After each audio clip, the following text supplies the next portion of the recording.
Hello and welcome to episode 20 of Intruder Theatre in the Making podcast. I'm your host Remi Rachuba and thank you so much for tuning in.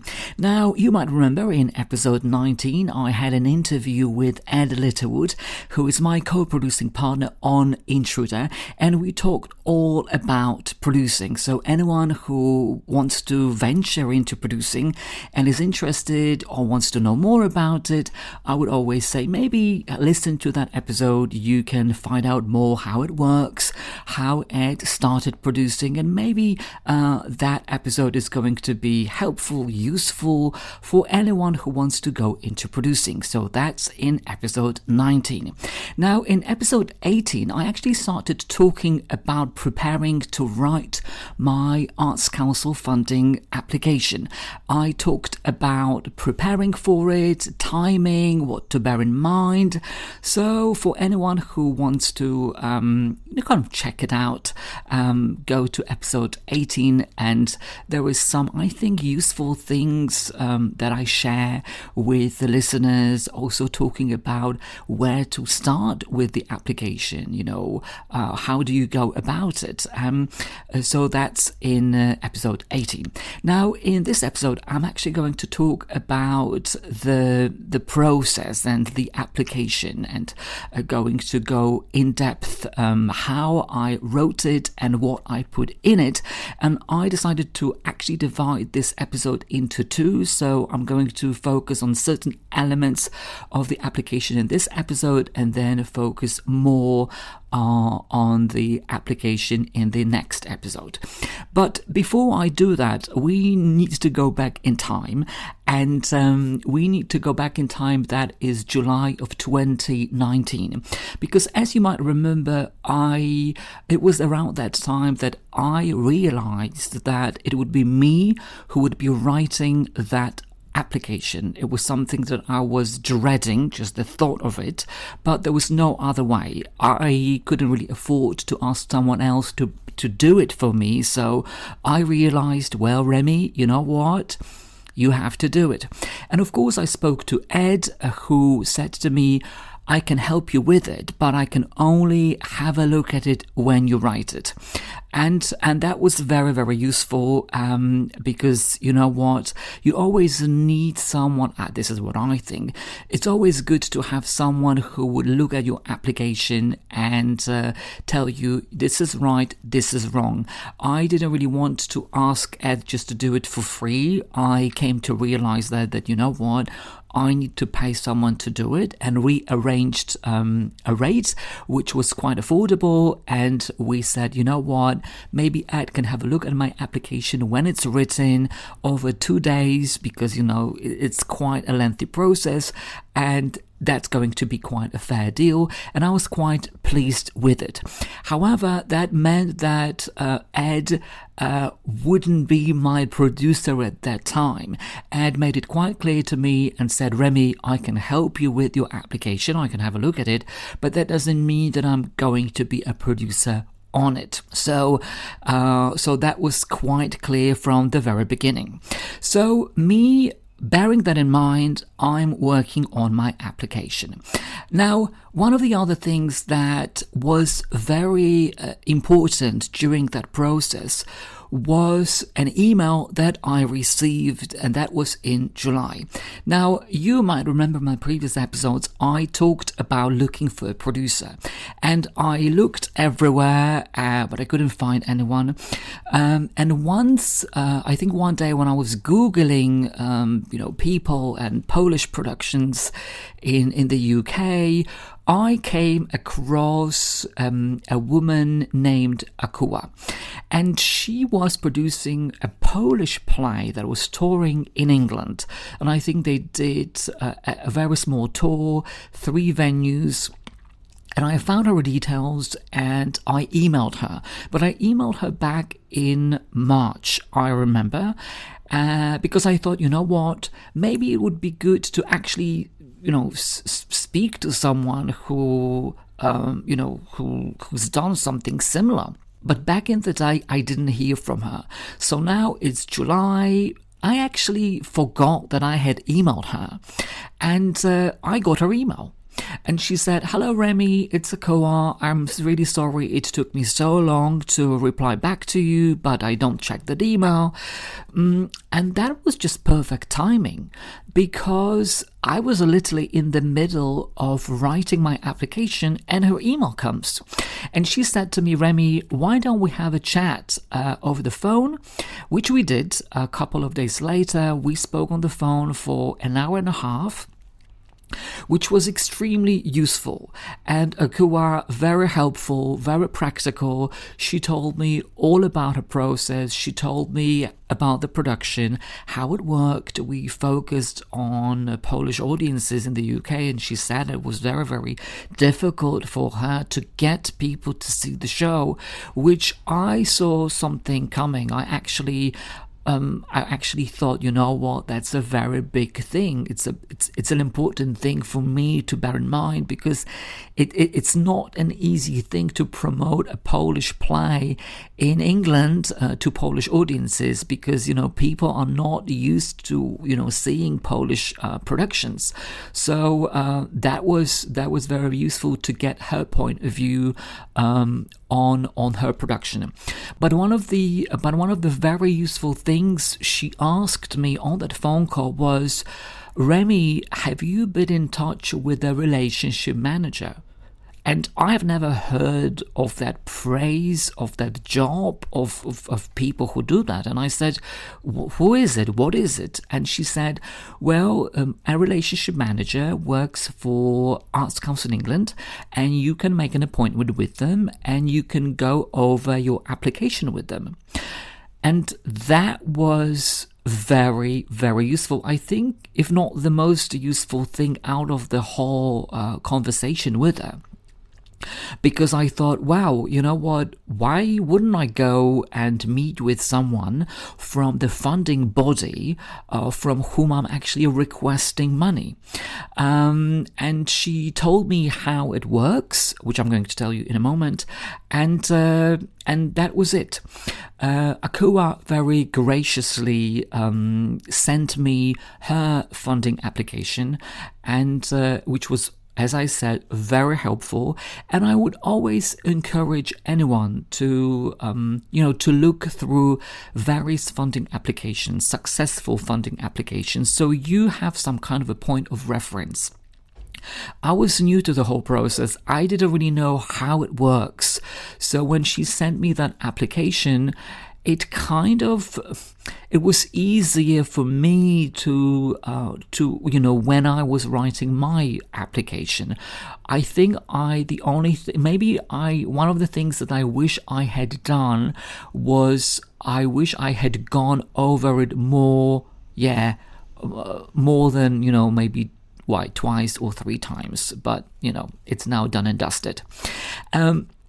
But yes, I would always say, go look out for people, speak to people, ask for help, because you never know. I think people love to be asked for advice, and Akua very generously spent with me an hour and a half. I think we even spoke a week or 2 weeks later, because I had some other questions. But that message, that piece of information about the relationship manager was, I think, very, very useful. And I'm actually going to talk about the whole process in a moment. So following Akua's advice, I emailed inquiries at Arts Council England, and I asked them, and this is actually what I put in the subject, I wrote request for development conversation. That was back in the day, as I said, 2019. I am not sure what the process is like now. I'm sure it must be the same. You write a similar email.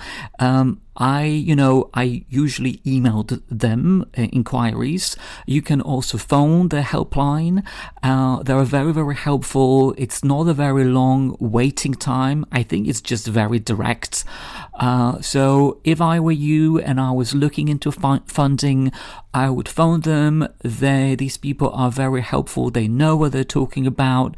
But I think they told me, I think I might even have phoned them, and they told me, you know what, put it in writing, which I did, as I just said, and they emailed me a couple of days later with a couple of questions. So what they wanted to know was a brief outline of the project, main art form, my address, and specific questions.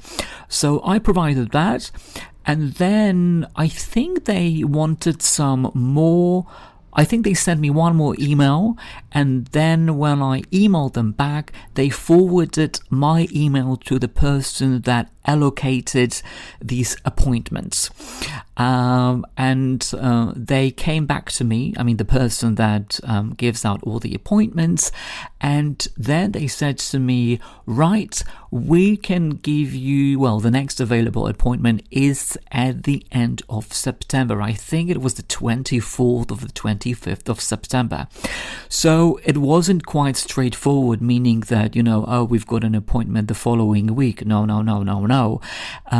I emailed them, I think that was the beginning of August, and the appointment was to take place at the end of September. So that was nearly 2 months.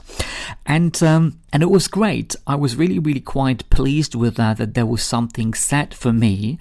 But also I was, it put some kind of pressure on me, but good pressure, because it meant that I needed to have finished my application by the end of August, because I was going on a holiday to Croatia, and I knew, you know what, I need to really have this application written by the time I go to Croatia, because I need to send it to Ed for him to have a look at the application. So then when I go to have an appointment with the relationship manager, I'm ready and I can talk about the project, and someone would have looked at the application by that time.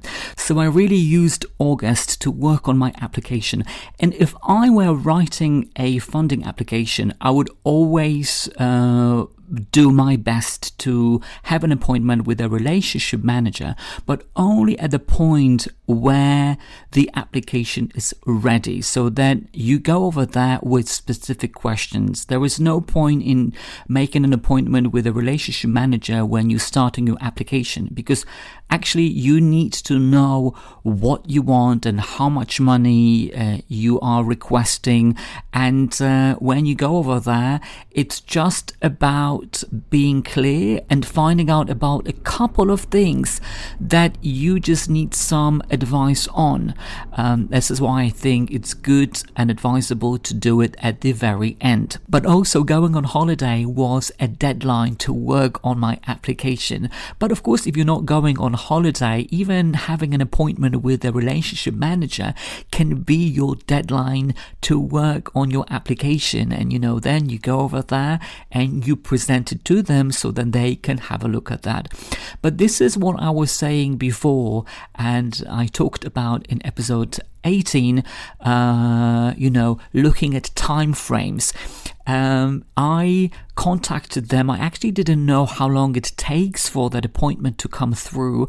I contacted them in August, and the appointment was at the end of September. So even when you're planning your application, it's always good to give yourself more time than less time, because you can get these appointments, but then you need to wait some time, and it's always a good planning to have that appointment. And you know what, if I were you, if I was doing it again, I would definitely make an appointment with a relationship manager, because their expertise, their advice is crucial, and it can help you, and they would be helpful beyond that application, like it was in my case. But I'll talk about it in some other episodes. So now I'm going to focus on my Arts Council England application and give some maybe tips, advice that I was given back in the day, and that I got from various Arts Council England surgeries that I attended, and maybe it's going to be useful, eye-opening to people who have never written a funding application like myself back in 2019, but with determination and will, you can do it, and hopefully I can help you with that. So, as I was saying before, I had Ed on board who would be looking at my application when it's written, and I always think it's great to have someone like that. I had Akua who was helping me and who had sent me her Arts Council England application that I was going through, so I was ready to go. Now, one of the very first things that, if you start a funding application with Arts Council England is to be aware and to be familiar with the guidance. You can find them on their website, and I think there are the very first thing you need to do before you write it, so actually what they're expecting of you and what you need to include in the application. So I always say read guidance. But the other thing you need to get your head around is let's create, and that's Arts Council England's strategy. I think when you write your application, you need to have it in the back of your mind, and I'm actually going to talk about it in a second. So Let's Create is a strategy from 2020 to 2030, and it's online, it's easily accessible. I think there is even a film available, you can watch it, and there are 4 investment principles in it. There is ambition and quality, inclusivity and relevance, dynamism and environmental responsibility. So when you're writing your application, you need to bear these things in mind. You're filling all the boxes, but yes, you're writing things about your project, but these are the things that, they want you to bear in mind, to remember when you fill in the boxes and write your paragraphs.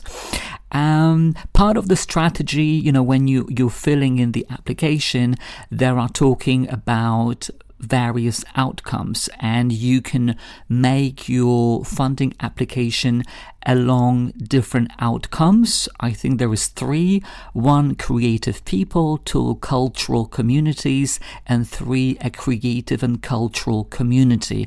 And I think, if I remember correctly, my solo piece, I ticked a creative and cultural community because my solo piece is bilingual, and I felt that creative and cultural community is about bringing internationalism into that. So I think my outcome was a creative and cultural community.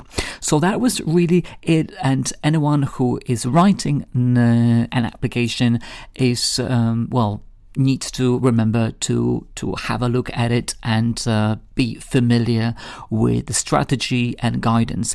But also, this is why Ed was very helpful, because then when I wrote my application, Ed could have a look at it and say, Remi, maybe here include this, mention that, because when you write it, you are in some kind of a bubble and you may not see certain things. When I was doing a Zoom with Arts Council England, they told me, not me, but all the people, they said, when you write it, treat us like idiots, like we've never read any funding applications before.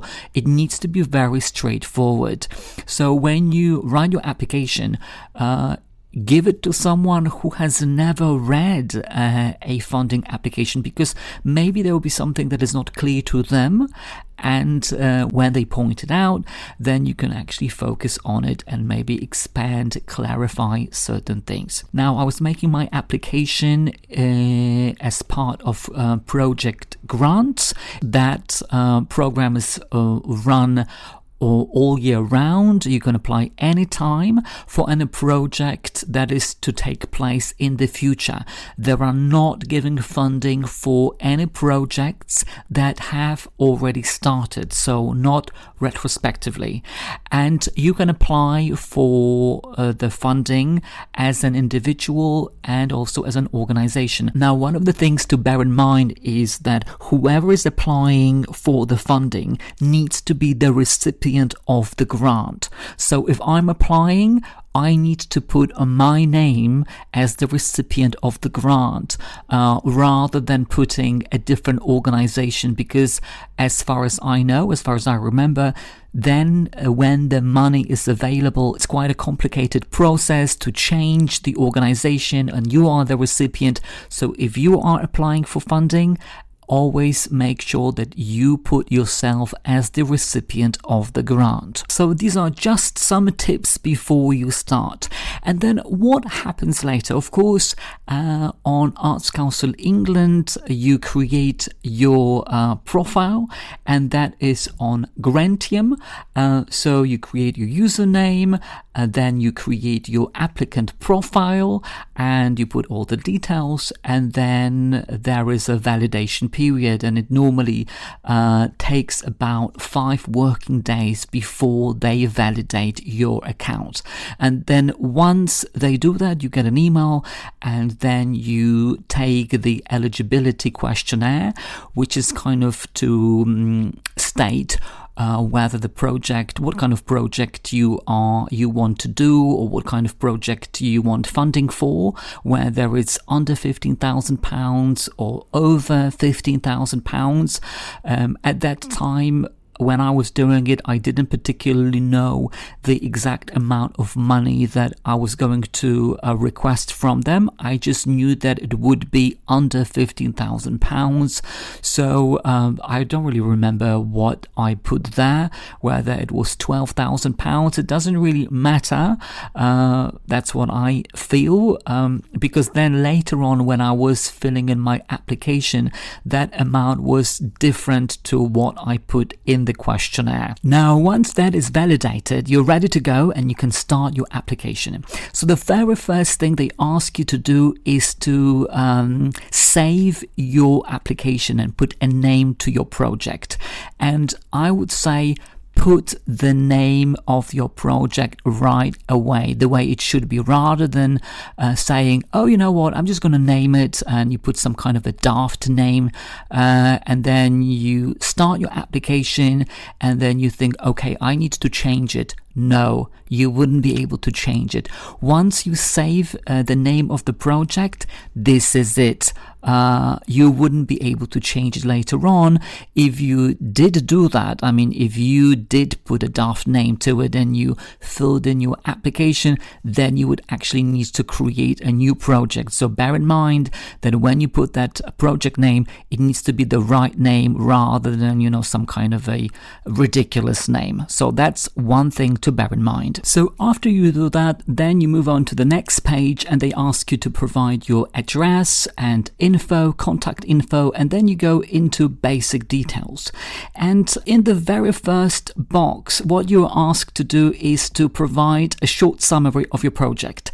Now, this is very important because, as we were told, is if you can't provide a succinct description of your project in a couple of sentences, that your idea is not very clear and it needs to be, well, worked on.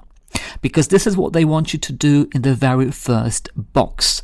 They actually want you to write, why is it a great idea? Why are you coming to them with your project? So this is something to bear in mind.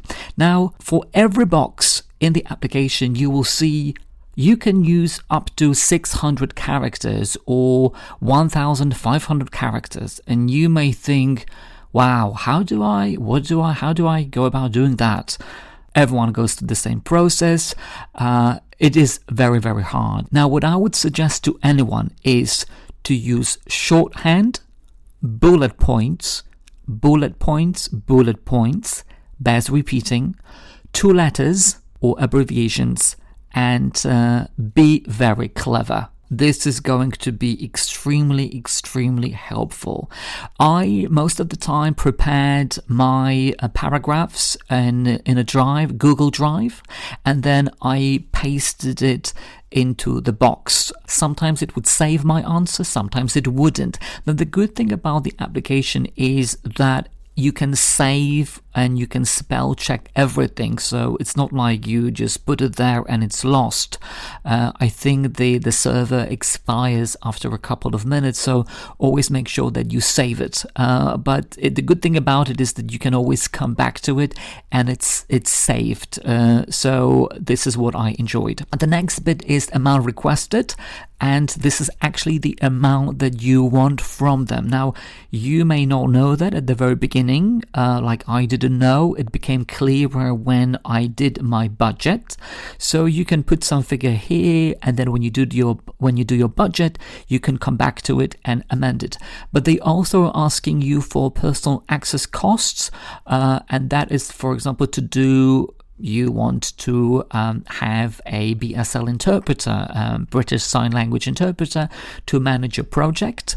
For example, I recently was working on an application, and I wanted to, I was contacting various BSL interpreter agencies for the interpreters to be present during my Zoom, and that was part of my personal access costs. Now, it could happen that your project, like it was in my case, not Intruder, the other one, the amount that I was requesting was over £15,000, but the personal access costs were, I think, 1,000.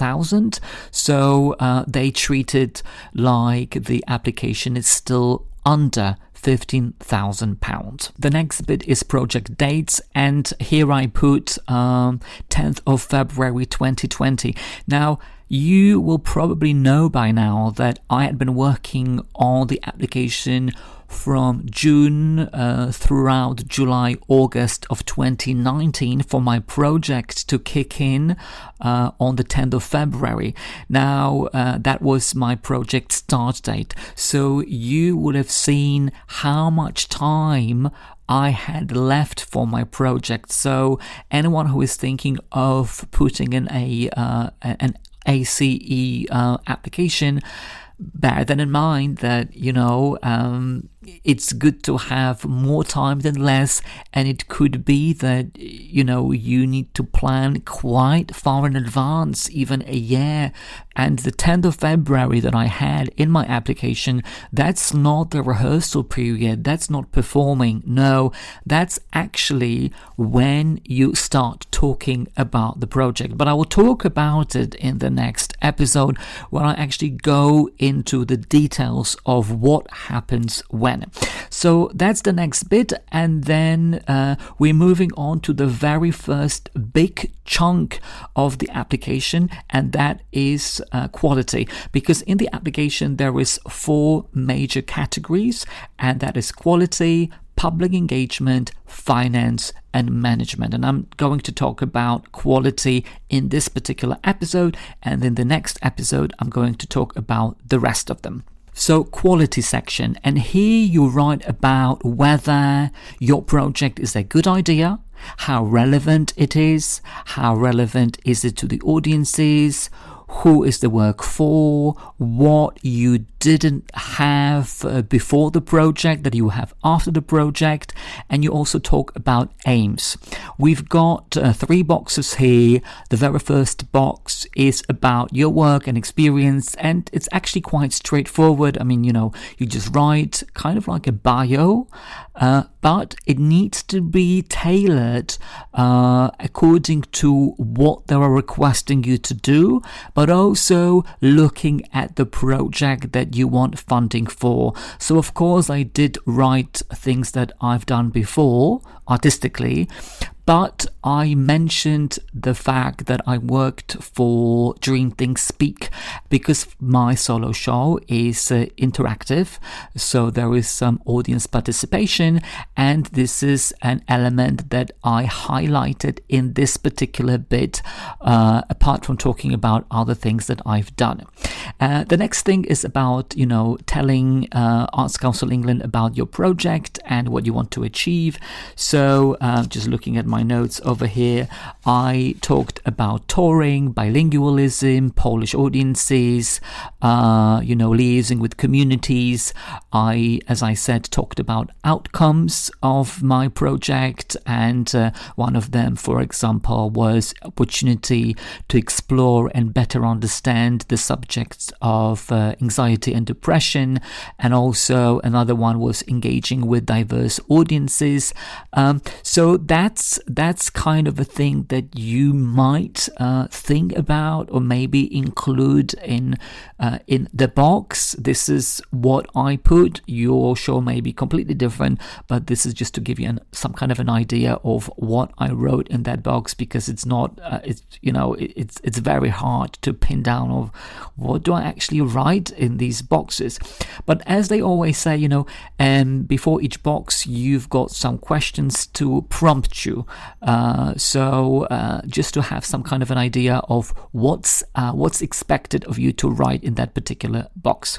And the third box is about the project developing your work. So I talked about being an actor, writer, performer, and touring, that I've never toured before, so it's going to be quite a new experience for me, and also doing rehearsed readings in various venues like I did in the past, and I talked about it in previous episodes, but also creating opportunities for myself, job opportunities, and speaking to people, inviting people to see my work, and as I was saying before, got an invitation to audition at the Globe, and that was as a consequence of the rehearsed readings that I did. So that's really, in a nutshell, the quality bit. One part of it, because now we're moving on to the next bit as part of quality, and that will be who else is involved. Now, my team is quite small because we've only got 5 people. Now, when you're writing your application, and you will see it, they're asking you to say whether a particular person, but not only is confirmed or expected. Now, this is important because you want everyone to be confirmed.